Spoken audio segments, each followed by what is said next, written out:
When students first begin writing fiction, it's very common for their stories to have lots of action and dialogue, and not as much character description, setting description, and internal thinking.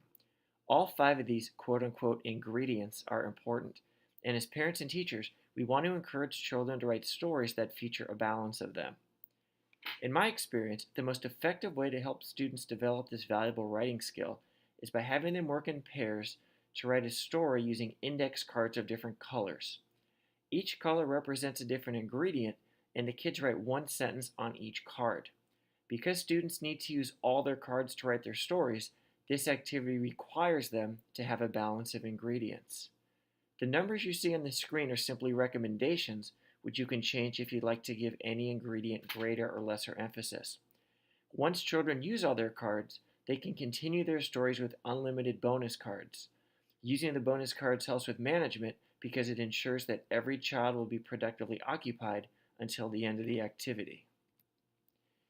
Here's what one pair's story looks like after the kids finished writing on the cards and taping them to a piece of butcher paper in columns from left to right.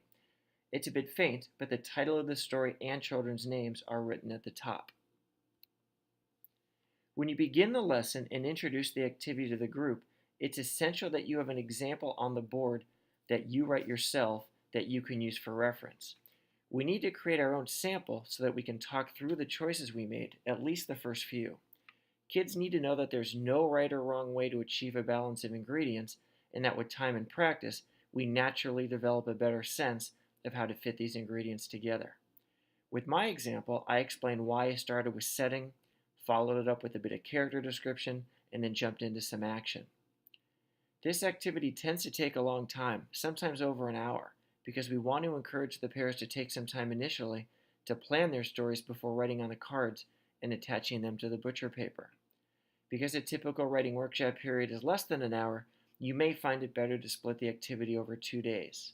That way, you'll also have more time to do a whole class gallery walk or share at the end, along with a brief reflection activity in which everyone can think about what they learned from the activity, what went well, what challenges they encountered, and what they may do differently in the future.